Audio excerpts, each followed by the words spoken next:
My name is Raymond Vischer, and I work at Holland Hospital in Building and Engineering. And there we take care of the physical plant of the building. I've been at Holland Hospital for about 3.5 years. I'm Shari Vischer, and I'm at Holland Hospital Home Health Care. Well, I've been at Holland Hospital for 30-some years, and I've been in home health about 7. I'm a runner, and the morning of June 30, I ran up to my sister's house. She lives 2.5 miles away. And I got to her house, I talked to her, I had to drop something off at her house, and that's all I remember. Because what I found out later happened is that I had a cardiac arrest and collapsed on her porch. I was in the master's program at that time, and I was doing my clinical rotation at urgent care. My sister-in-law called me, and I turned it off, and I texted her, and I said, "Is this an emergency?" And I popped my phone back in my pocket. And a few minutes later, she called again, and she says, "Yes, Ray collapsed. His heart is not beating. 911 is here, and they've shocked him twice." And when he got to the hospital, I followed him in. And that was, as a nurse, I knew it was terrible. His breathing was very ragged, and he was not awake. But he had a heartbeat, and so that was good. They took him into the emergency room, and the staff at emergency room they were just amazing. I work with some really awesome people, and they know, not only are they incredibly clinically proficient and they know what they're doing, they're very intelligent, they're very smart. Healthcare is part art, part science, and they do an awesome job at both. They also care deeply about the patient and the patient's family. They could have told me at any time, "This looks terrible, Shari. I don't think he's going to make it."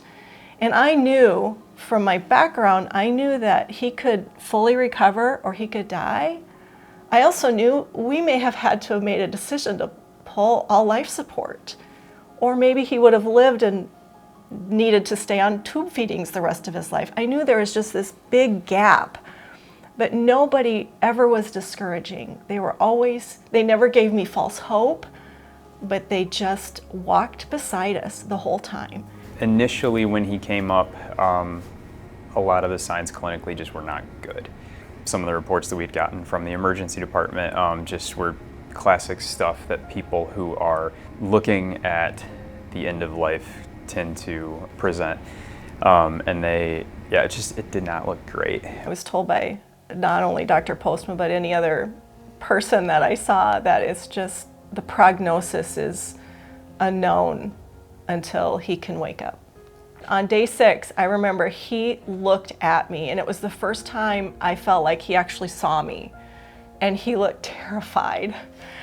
And at that point, the nurses came in because they had to do some cleanup, and he looked again at me across the room. And from that time on, I just kept reassuring him and talking to him and telling him it's okay, you're in Holland Hospital. About day 10, then he actually started responding appropriately.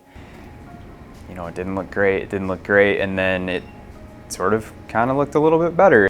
Dr. Frauenheim came in, and he asked Ray, "Can you squeeze my hand?" And he did. So then he asked him to splay his hand out, and Ray immediately did that. And at that point, I knew that he was coming back. The first few days here at home, I was with a walker, and I'd struggle to walk a block down the road and come back home.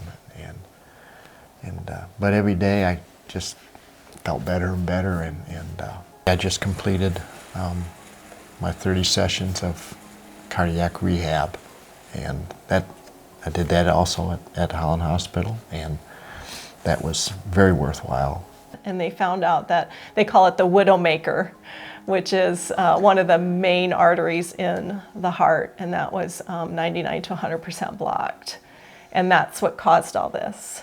The cardiologist said that he has a faulty alarm system because he never had chest pain, he never had any of your normal symptoms.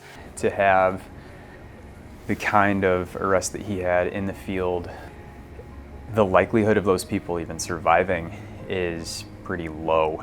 then to have that person survive and be up and walking and moving and then have an intact memory and only miss like the time that he was in the hospital, but be able to remember stuff previously is incredible.